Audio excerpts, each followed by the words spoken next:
Our first special guest this morning is the second Grand Slam tennis champion to take the impact stage in 2 days. He's a Wimbledon and US Open doubles champion, an Australian Open mixed doubles champion, and an Olympic medalist. So we're here to talk about motivation, inspiration, sportsperson mindset. Please welcome Horia Tecău.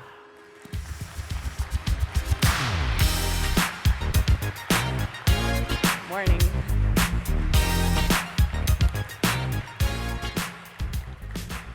Good morning. How are you feeling? Excited, curious. Can't wait for the interview. Yeah, me too. Me too. I know that you've been here yesterday, so how'd you like it? Very exciting. It's very nice to listen to people that have done a lot of things in their field. You can feel their experience, sharing, and how they made an impact. And yesterday I left the show with motivation and inspired to move in my next project. And now it's your turn because you're going to inspire all the people that came here today. And I must say that I was always really, really excited about and stoked about sports people because they have a specific mindset. Because it is one thing to have this physical ability to do sports, and the other thing is your mindset and to train your brain. And I'm always curious about how it all started. So let's start with your childhood. Okay. And what was it like? What were the key factors that shaped you as a person? Okay, so the first thing that comes to mind when I think about my childhood is what I received from my parents. My father was a basketball player, so he loved sports. He wanted his children to do some sports because he understood the importance of discipline, health, motivation. And I started with swimming when I was 5 years old, and then I moved to tennis when I was 6, and then I stayed with tennis. But the thing that helped me the most that I got from him at that time was when I started an activity, when I started swimming, when I started tennis, when I started school. He told me, whatever you do, try to do it at 100%. Like if you do it at 100%, then we're gonna keep doing it. If you don't like it, or if you don't want to do it at 100%, then we try something else till we find something that you like and you want to invest your energy and time. And later I realized that if I do it at 100%, one, I'm gonna find out if I really like it. If I do it at 50% or less, I will never know. And then I'm gonna get good at it if I do it at 100%. And that kind of stayed with me throughout my career. I always went back to this, okay, if I can do it at 100%, I'll do it. Yeah, and you got a lot of support from your parents. And was your dad the one to kind of implement the idea of dreaming? Because dreaming is something that you've always been talking about in various conversations, like you have a dream and you want to pursue that dream. So were your parents the ones to tell you about how dreaming is important? Yes, and that's something that sports gives you. When I started playing tennis in Constanța, in a very small club, if you look around, you don't see many opportunities, let's say that. So if you're very close-minded, practical, you only see the level where you're at the moment. So you need to dream, you need to imagine the big stage. And for me, it started with Wimbledon. Somehow I watched Wimbledon on TV and I started dreaming of becoming a Wimbledon champion. And that's when let's say the movement, the actions, the process started. And I needed the encouragement of the people around me to let me dream, because it's very easy to say it's too hard, we don't have enough money, you come from a small place, life is hard. So all that education that we kind of received. And later when I was older, and I started working on my mental, I started questioning this education. Is it true? Is it true that it's too hard? Is it true that I cannot do it? Is it true that we don't have that and that and that? And then the answer was no. Like, it's not true. It's something I received, okay, when I was young, and I couldn't control that, but later on, I can change that mindset. I can So what would you say was the turning point? Because you did have a meeting with a former manager of yours, and you were looking for a sponsorship, right? And Yep. somebody didn't. What was it like? You didn't receive the sponsorship because you didn't believe in yourself. Your manager didn't believe in Yes, you. What was that's one of my favorite stories, which kind of shows my whole process. I go into the meeting together with my coach. I was 18 years old, and we see this sports agent that was supporting and investing in players. And we wanted to receive funding for the next tournaments. And he simply asked us, okay, what's your plan? What are you going to play the next few weeks? And we said, we're going to play these 2 weeks in Morocco and then these other 2 in Tunis. And the sports agent looked at us and he said, okay, go and play the first 2 in Morocco. You have money for those? We said, yeah, we have money. Go play them, win them, make the money, pay for your next ones in Tunis. And my coach immediately said, what if we lose first round, we don't make any money? And then that's when the manager knew that we don't have the mindset, we don't believe in ourselves. You're not ready yet. Yeah, and he just got up, he shook her hand and said, good luck, come back when you start believing in yourself. When you look at it now, it's kind of mind-blowing, right? Because it felt probably in the moment like, oh, the guy is being rude. He just, left the meeting. But that was a good lesson for you guys. Yes, and it kind of shocked me when later on that day, we're meeting other players and coaches, and my coach says, okay, that guy didn't want to help us. And I was like, that guy didn't want to help us. Like, we didn't believe in ourselves. Like, we didn't help ourselves. And that was the moment when I stopped working with the coach later on, Right. because I needed people around that believed in me. Yeah. And I wanted to change that mindset. So I needed the right support. And then I started looking for people that believed in me with full confidence. Yeah. And that was a huge lesson that I got at 17. So what was the process like? Because, it's one thing to have a turning point like that and think about how you need to change your way of thinking, but it's a process. You probably have ups and downs. So how did you manage to work on your head, like on your brain, to focus and be really goal-oriented? Okay, so I needed to ask myself the most important questions. First one, what do I want? Yeah. I want to win Wimbledon, let's say. That's the dream. If I want to win Wimbledon, who do I want to be as a player? How do I want to be? How do I want to think? How do I want my attitude to be? How do I want my actions to be? How is the Wimbledon champion? How does he look? How does he think? How does he act? How does he speak to people? And I started writing down how I saw myself as a Wimbledon champion. And that was my roadmap. You came up with that just by yourself? No, working with mental coaches, working with people. Okay. Reading because back a lot. then it was kind of a novelty still, right? Yes. It was. Yeah. Yes, but that kind of opened up my mind, and I understood that I can write new programs in my mind. And awesome. Because our thoughts become our attitude and then become our actions. So I understood that, and I could see in sports, we see that right away. If you change your thinking, your attitude, and your action, right away you start, first of all, feeling better, and you start winning more. Yeah.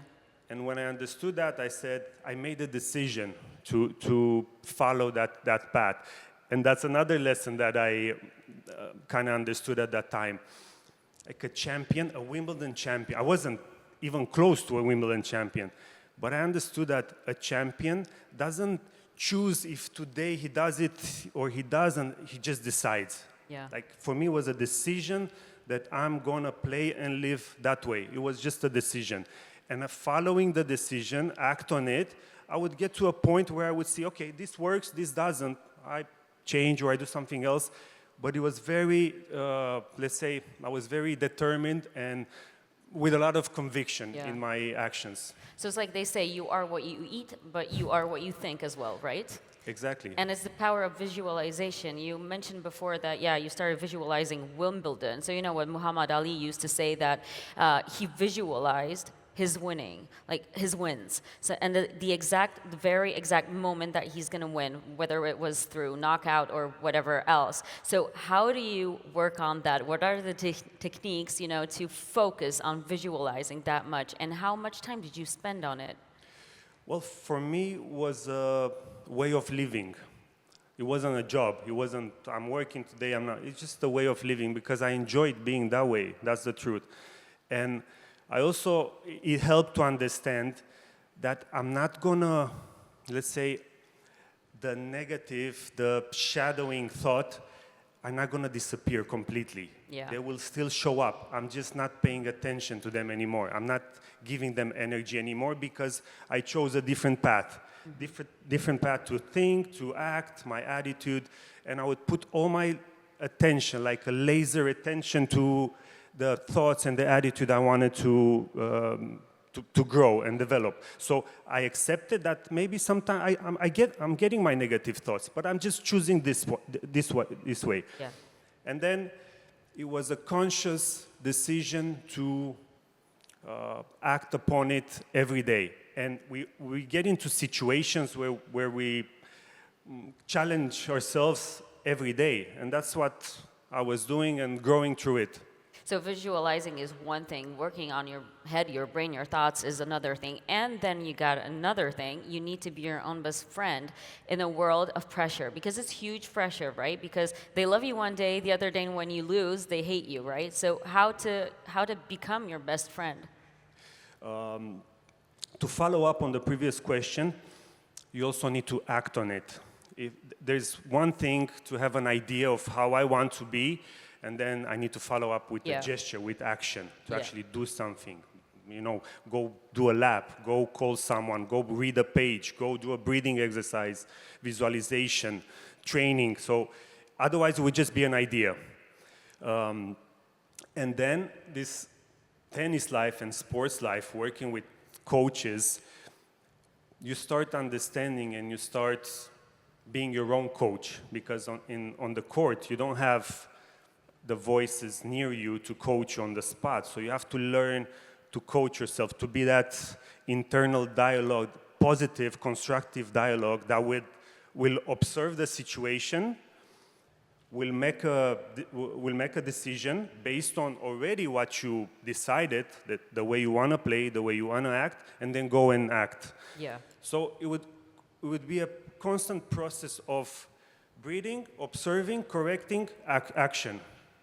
Repeat. So that's Repeat. another training, like you work out constantly, basically. And the fun part is that when I do it, my attention is here.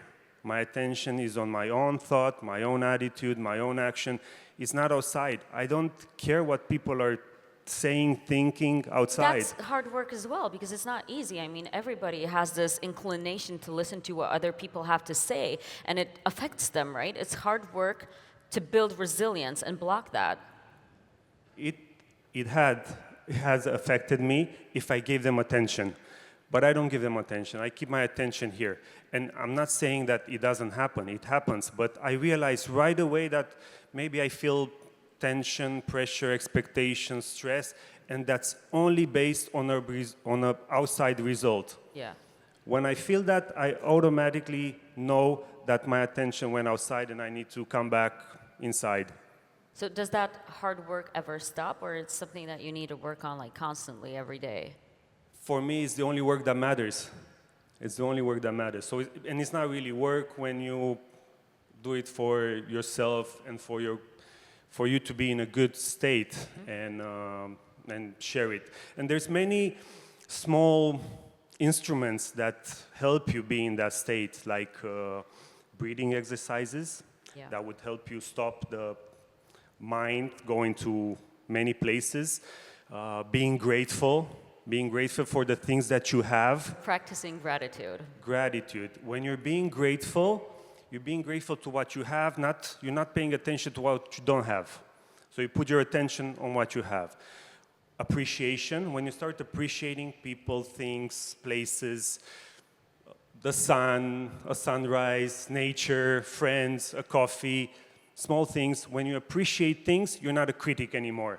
So you're like, it works both ways. Where do you place your attention? And then this became kind of like a internal training to ask myself this question: am I making this action out of passion, out of love, or out of fear? All right, that's a good question. I'm on the court and I'm about to serve to win Wimbledon. am I doing it out of passion, out of my love for tennis, for the game, and for growing? Or am I scared to not lose it, to not meet my expectations? And so it's always, I'm asking myself the right question to move myself to the right answer and then to the right actions. And probably that is the most important workout in the whole process of, being a great sports person, no matter whether it's tennis or a different discipline, right? Because what would you say the percentage is of the importance, like, physical workout versus, mental workout? They're both important, Yeah. right? But I feel like without the mental work, it's tough to reach the top, let's say. Because at some point, you're going to meet some tension moments where your muscles will not help you. Your mind will. Yeah. And you set your mind to where you want to be, to how you want to live. And also you need to follow it with training, with execution, with running. And you make a plan for that as well. And I would say, for me, to reach that level, it meant that I kind of had to become that Wimbledon champion way before it happened. Yeah. And this was a process of many That's years. a very important thing that you actually said, that you need to be that champion in your head before you even start doing whatever else, because you're never going to reach that level if you can't see yourself above, Yes, and you hear the voices around you all the time. You're not good enough. It's hard. You compare yourself. You place your attention into results and expectations. If my attention is at the result, it's obviously not on what I have to do in this moment to get better. So it's a constant process of just being yourself, and also never forget to enjoy the process. Right. Because if you ask yourself another question, why do we do it? Yeah. Why do I play tennis? Why do I want to win tournaments? Why do I want to make money? Why do I want to travel the world? To be happy, to Exactly. to live in joy. It's simple as that, right? It comes down live in to joy. being super simple. I'm doing all that to live in joy. So instead of waiting years for things to happen, I just choose now to do whatever I do with joy. With joy, I'm trying to do it at 100%, and I'm trying to do it as much as I can. This means that some days, maybe I work out 3-4 hours. Maybe some days I'm working out for 1 hour, because that's all I can in that day. Yeah. And it's fine. I'm fine with that, because I give it 100%. So would you say that, that kind of mindset and those years of training totally helped you in your private life, impacted your private life? I would say the discipline of the mind, which is just paying attention to my thoughts, doing things the best way I can, with joy, and having no expectations, which is really hard. That is hard, yeah. Having no expectations. But when you don't have expectations, you can actually enjoy the moment. If you think too much about if I think too much what happens if I win or don't win Wimbledon, I'm not present anymore. I'm not enjoying this moment. I cannot put my attention into my execution, my intuition, my solving problems. So is there a specific goal that you have right now that you could share with us that you're aiming at and you're focused on right now? Just doing the same thing. I'm enjoying my life with people I enjoy, doing projects that I enjoy. And this means right now for me to put everything that we kind of talked about, to put everything in one project, like one platform to coach kids in all aspects of the training, to reach their potential, to dream, to enjoy sports and enjoy life, and enjoy their life outside the court as well, because this is not very different than outside the court. It's about discipline, about enjoying, about doing things that you like, passion, about relationships, and no expectations. Right, right. So what would be one piece of advice that you would like to give to young people? Is there anything that, comes up? I would say that. I would say to practice like to practice like an Like a monk. elite athlete, let's say, to practice gratitude, to practice appreciation, to pay attention to things that you enjoy, do them the best way you can, and try to have no expectations. And whenever you're in a situation, even if it's a conversation or a meeting or something, am I doing this out of passion, out of love, out of how everything started, or am I doing this out of stress, expectations, fear? I would say that the questions are very important because then you get the right answers. I think that was a huge chunk of food for thought. So thank you for that. I can't imagine a better start of the day for us all. So thank you so much, Horia Tecău. You're welcome. Thank you. Thank you so much. Thank you.